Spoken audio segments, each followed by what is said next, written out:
Warning. Please दोस्तों, इस story को सुनने से पहले इस स्टोरी के पिछले 8 पार्ट्स को ज़रूर सुन लेना, नहीं तो आपको स्टोरी समझने में दिक्कत आ सकती है। प्लीज़ पहले पिछले सभी पार्ट्स को ज़रूर सुन लें। एक किस्सा अजब सा पार्ट 9, ए ट्रू LE स्टोरी। जब वो 12 साल का लड़का विक्टोरिया का 3rd सीक्रेट पढ़ना स्टार्ट करता है, उसके बाद की स्टोरी। जैसे ही वो 12 साल का लड़का उस स्पेशल नोट को पढ़ता है जो विक्टोरिया ने ऑर्टन को लिखा होता है, तो उसके बाद वो नेक्स्ट पेज ओपन करता है तो उस पेज पर एक और स्पेशल नोट लिखा होता है।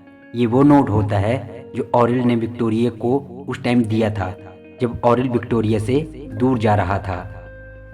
और ऑरिल ने उस टाइम विक्टोरिया से कहा था कि जब तुम्हें यानी कि विक्टोरिया को एहसास हो जाए तब इस नोट को पढ़ना।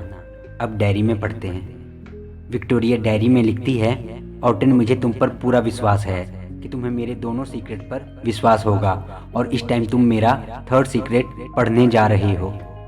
12 साल का लड़का वो ऑरिल का दिया हुआ पेपर नोट को ओपन करता है जो उस पेज में फोल्ड हुआ होता है।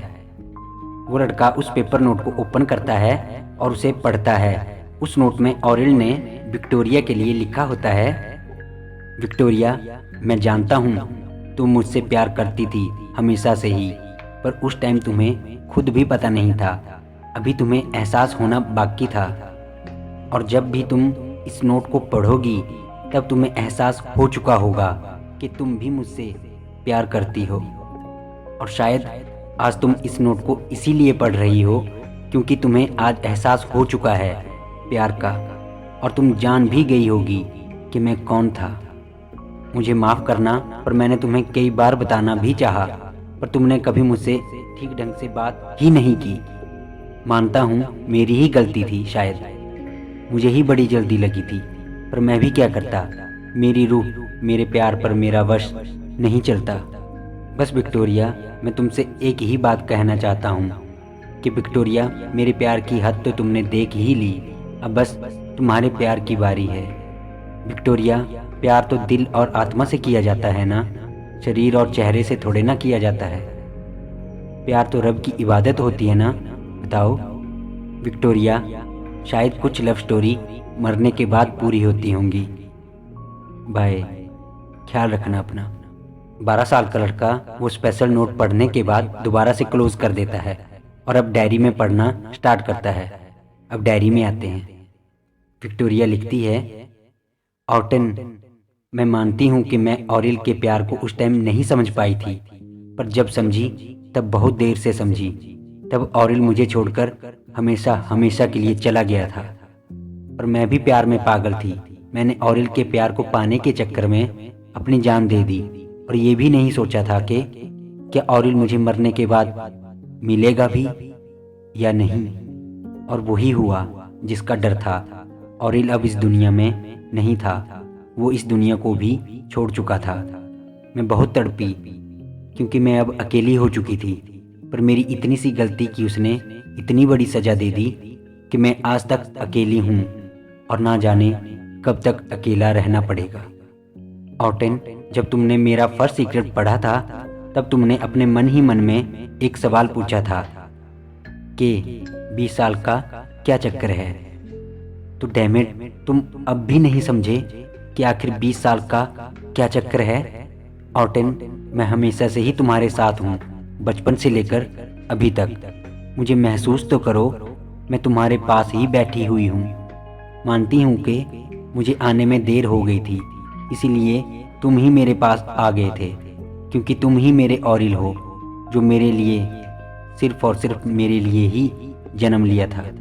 और कुदरत का इत्तेफाक भी तो देखो, तुम्हारा नाम भी रखा तो क्या रखा।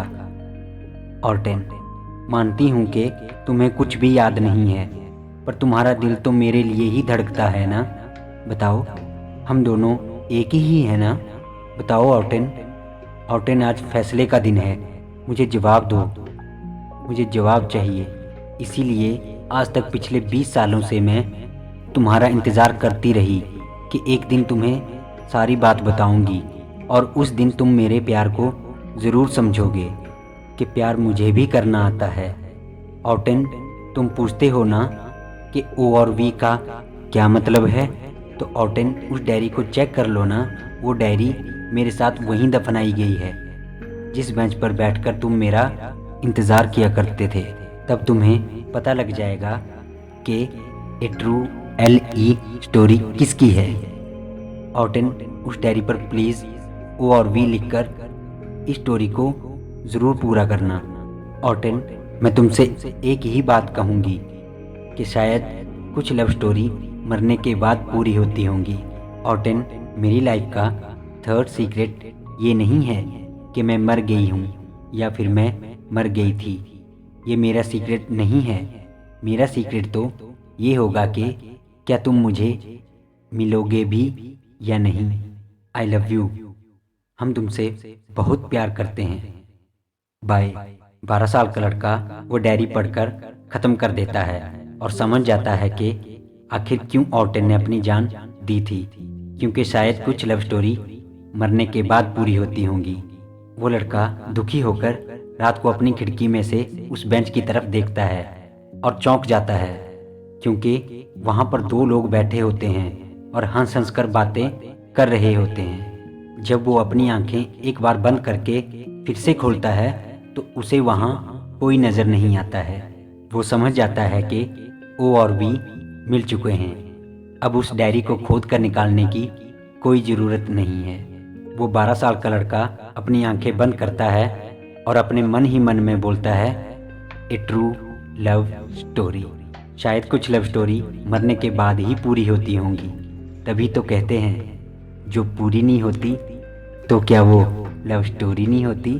फ्रेंड्स, वहाँ के लोगों का कहना है कि आज भी ऑटेन और विक्टोरिया कभी कभी धुंधली सी याद बनकर सामने आ जाते हैं और ना जाने फिर पल भर में कहाँ गायब हो जाते हैं। यही था एक किस्सा अजब सा।